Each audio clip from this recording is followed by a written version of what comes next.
What's poppin', y'all? It's Lou. We are back in the lab, and today we're doing something new and a little bit of an extension to our history videos that we do on YouTube Shorts. We're gonna take it to the uploads and go a little bit longer format, and we're gonna dive today into UFC lore a little bit further.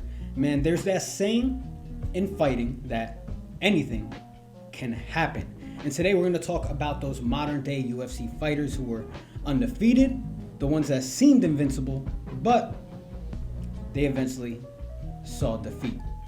In life, anything can happen. It's all about adversity, rising, falling, rising again. Let's talk about the fighters that did just that. This is UFC's undefeated to defeated. Take a watch.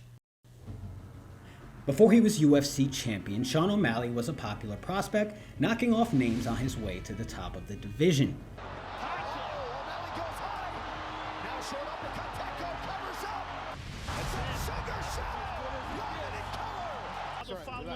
Well, oh my goodness. If I could quote Dana White, if you don't know now, you know.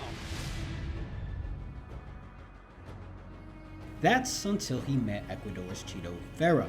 Facing off inside a UFC Apex ring during the coronavirus pandemic at UFC 252, Chito was poised to stop what was now being called the Sugar Show. And he did just that, making O'Malley uncomfortable from the start. Things then took a turn as an ankle issue started to hinder Sean's movement. Chito capitalized and got on top position where he would land some big shots and finish the fight. Seeming to blame the injury, O'Malley has always questioned the legitimacy of his first Octagon L. You watched that fight. I was piecing You were him winning up. the fight. I was piecing him up. So, but Sean, he got lucky. I talked to the Sugar State Athletic Commission, and they took it away. It's not even. Okay. Since then, O'Malley has come back to ring all 5 straight victories, claiming the UFC bantamweight belt in that time.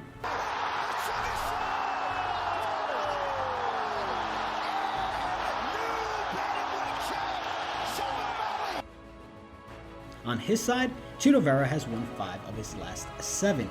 His success has now set up a rematch between the two that's looked to be one of the biggest fights of the year. So can O'Malley avenge that loss? We'll have to see at UFC 299. The next fighter on our list is someone who had a meteoric rise. Undefeated, UFC champion, and on the cusp of superstardom. I'm talking about Cody No Love Garbrandt. He seemed like the full package when he won the UFC bantamweight belt in 2016. The Ohio native brought speed, power, good looks, and an interesting personality to the division and immediately became one of the most popular in the company. His peak would be seen at UFC 207 when No Love would have a career performance outdueling UFC legend and longtime bantamweight king Dominic Cruz. Amazing. I've been waiting to hear that and visualize that since I was 12 years old. Since then though, it's all been downhill. Entering a Madison Square Garden arena at UFC 217, Garbrandt looked to settle a long-time rivalry with former friend and teammate TJ Dillashaw. Cody would flirt with victory, rocking Dillashaw in round 1. In the second though, Dillashaw would rally and catch Garbrandt for the knockout win. It marked the first loss in his professional career.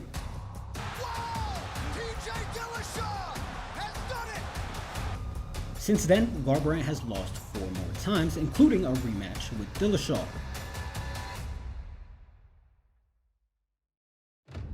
His record right now sits at 14-5, but is showing promise, currently on a 2-fight winning streak. Third on today's list is a guy who's arguably the greatest combat sports athlete of all time, Henry Cejudo. Now before he was Triple C, Cejudo was just a UFC featherweight contender vying for gold. Stepping into the octagon at UFC 197, the former Olympic gold medalist looked to add more gold to his trophy case, but another legend was in his way. Demetrius Mighty Mouse Johnson. DJ would make it a brief affair as he would knock out Cejudo with strikes in just one round. It wouldn't be his only loss, as Cejudo would drop his very next match to Joseph Benavidez. Showing championship DNA though, Cejudo would go back to the drawing board and return a new man, rattling off 6 straight victories, in that time defeating Demetrius Johnson in a rematch to finally win the UFC flyweight belt.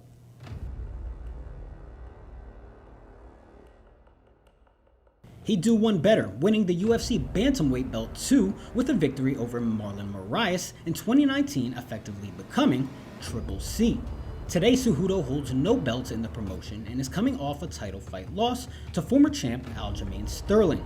Still, with plenty of career left in the tank, the legendary tale that is the career of Henry Cejudo is not over. The next man on this list, well, he's the guy who took over for Henry Cejudo when he stepped away from fighting. I'm talking about Deiveson Figueiredo. The Brazilian fighter was on a 15-fight winning streak, 4-0 in the UFC, when he came across fellow countryman Jussier Formiga at UFC Fight Night in 2014. The would-be champion started off strong, but it was Formiga who'd eventually assert his control using his wrestling ability. The fight would be an easy 3-round decision, but Formiga would fail to capitalize on the momentum of victory, losing 3 straight matches right after. For Figueiredo though, he'd hit the drawing board, winning 4 more fights in the next year, taking home that coveted UFC flyweight belt in the process. For our final fighter of the day, we shoot up the weight class ranking to welterweight, Sean Brady. Brady was a guy getting a bit of a buzz when he faced off against Belal Muhammad at UFC 280. Riding the momentum of an undefeated record, Brady seemed on the cusp of a title shot, but the man, Bully B, was in his way. The two notorious grapplers would throw their experience away and elect to stand up. It would be Belal though who'd land the more damaging shots, hurting Brady in round 2 and finishing him with the standing knockout. The win derailed Brady's title hopes and instead supplanted Muhammad in his place. Since then, Brady has had his fair share of injury setbacks, but he has seemingly righted the ship with a 2023 submission victory over Kelvin Gastelum.